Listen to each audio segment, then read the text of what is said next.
Fala galerinha, beleza? Aqui é o professor Leonardo Nascimento e eu quero falar para vocês hoje um pouco como fazer um bom relato de caso. E eu vou explicar um caso para vocês de cefaleia atencional. Então, aqui eu vou mostrar para vocês como faz um bom relato de caso de uma cefaleia atencional e como vocês podem conduzir isso de uma forma que fique fácil a replicação do tratamento, que isso é o mais importante. Lembra que eu falo para vocês aqui muitas vezes que um dos primeiros princípios da ciência é a replicabilidade. Então, é isso que você vai aprender agora nesse vídeo, como é a tal da replicabilidade na ciência, mesmo falando de um estudo de caso em tratamento osteopático em cefaleia do tipo tensional. Agora, você vai ter que fazer aquela sua parte, que você sabe qual que é. Se inscreva no canal, ative as notificações e compartilhe, curta, comente esse vídeo para que você tenha a informação de ciência de boa qualidade sendo divulgada e ajude a nossa profissão. Maravilha? Então vamos lá, deixa eu compartilhar minha tela aqui com vocês, que aí a gente vai chegar nesse estudo aqui, ó. Tratamento osteopático manipulativo em cefaleias do tipo tensional. Deixa eu aumentar um pouquinho o tamanho do texto aqui para vocês, tá? Tem uma galera que reclamou que fica pequeno o texto. Então, aqui, agora o texto está melhor para vocês aqui, tá? Então, o que acontece? Esse estudo se propôs a fazer um relato de caso de tratamento osteopático manipulativo em cefaleias tensionais, tá? E aí, o que que acontece? Ele fala aqui coisas muito importantes que a gente tem que visualizar na nossa anamnese. Então, cefaleias do tipo tensional estão associadas com a idade jovem, baixa qualidade de saúde, distúrbios de sono, ansiedade, estresse, postura e é, são 90% de todas as dores de cabeça diagnosticadas por profissionais de saúde. Ou seja, isso aqui a gente pode considerar fator de risco para cefaleia do tipo tensional. E o diagnóstico e o tratamento dos vários subtipos de dor de cabeça são, tem como principal alvo determinar uma causa específica, mas comumente envolve é, utilização de medicamentos para dor. Tá? Então, é muito comum o paciente com cefaleia apelar para tratamento medicamentoso para dor. E aí, o que acontece? Olha o que ele faz aqui. Na, adicionalmente à intervenção farmacêutica, o manejo ativo das opções de tratamento para cefaleia do tipo tensional inclui acupuntura, fisioterapia, tratamento osteopático manipulativo de medicina osteopática e normalmente esse OMM ou OMT, então lembrem que na ciência a gente chama a osteopatia de OMM ou OMT. E é subsequente ao uso do tratamento nesse nosso século XIX, desde o Dr. Steele, tá?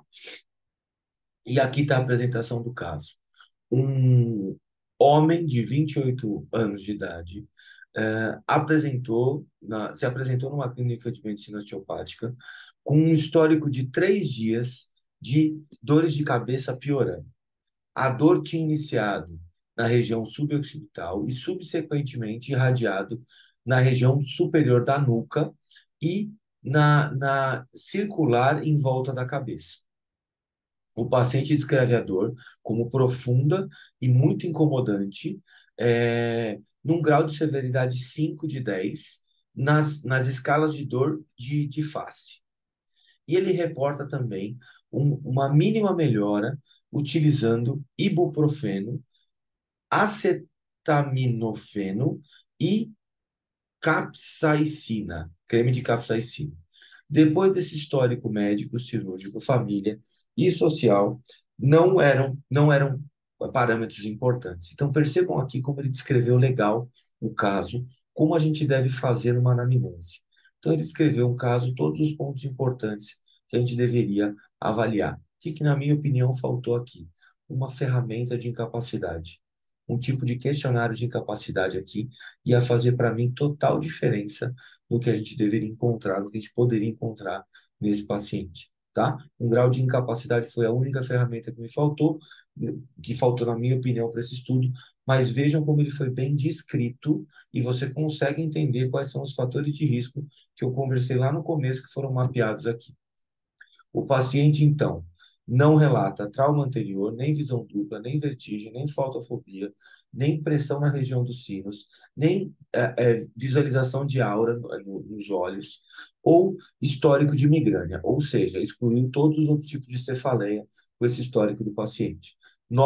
Ele, no entanto, percebeu que ele estava sob muito forte estresse durante os exames da escola, os exames de graduação. O paciente se manteve tipicamente um total de 8 horas por dia revendo material no seu computador na última semana. Então, ele ficou uma média de 8 horas por dia sentado no computador. Isso pode ter sido um fator de risco, porque ele não estava preparado para ficar nessa posição e ele ficou num sedentarismo que até agora não foi informado nesse estudo que ele tinha um hábito saudável de vida. Então, você lembra que baixa qualidade de saúde é um dos fatores, e isso provavelmente foi o fator que levou a essa descompensação toda. Os sinais vitais estavam todos no normal, no exame físico revelou sem nenhuma alteração neurológica ou sem nenhuma alteração musculoesquelética, com uma diferença de assimetria nos tendões profundos dos dedos, sensação ou força. Um arco completo de movimento foi observado, tanto ativo quanto passivo, da cabeça, do pescoço e das extremidades, e um exame osteopático, a palpação, elucidou uma tensão na região suboccipital, detectada por uma hipertonia do trapézio bilateralmente. As seguintes disfunções somáticas foram encontradas em conjunção com o nosso exame físico específico. Um atlanta occipital em flexão, com a rotação direita e inclinação esquerda, uma disfunção da cervical alta, e uma disfunção atlanto-axial em rotação para a esquerda. E vários problemas de vértebras torácicas com disfunção. Aqui o que mostra interessante? Ele, contrário à maioria dos artigos de osteopatia, utilizou os parâmetros da disfunção somática ao invés de utilizar o TART. É muito mais comum na ciência utilizar o TART do que a disfunção somática. Mas esse autor aqui decidiu utilizar a disfunção somática e foi muito interessante também. Então tá aqui, ó, a forma do exame. E aí, de novo, falo para vocês, peguem o artigo, dêem uma lida, que esse artigo foi muito bem estruturado. Depois eu vou falar no final algumas coisas importantes da metodologia. A disfunção de T5 até 9, T11 até 12, disfunção de costela, um grau de severidade pequeno, parará, parará, parará. E aí o paciente fez o termo de consentimento para o tratamento manipulativo, teve todas as informações necessárias e o que aconteceu? Olha as técnicas que foram utilizadas. Ó, aqui é o posicionamento para relaxamento miofascial dos músculos da cervical. Aqui, a avaliação da técnica de músculo energia para a região cervical. Então, esses vetores foram utilizados. E olha que legal descrever as técnicas, porque eu estou falando para vocês da replicabilidade. Se você tiver um paciente com cefaleia do tipo tensional e for um paciente jovem, isso é um tratamento que vale muito a pena você utilizar, porque ele está validado, tá? Olha aqui, ó, uma outra técnica que foi utilizada para o trapézio, né, para trigger point no trapézio. Aqui as técnicas nos músculos suboccipitais, do trapézio superior, tá? Essa aqui é para o trapézio, aqui para os músculos suboccipitais, tá? Que a hipertonia desses músculos pode contribuir para a cefaleia do tipo tensional. Tá aqui, ó, a técnica dos suboccipitais. E aí ele fala tudo que a cefaleia do tipo tensional é 90% das cefaleias diagnosticadas por profissionais de saúde.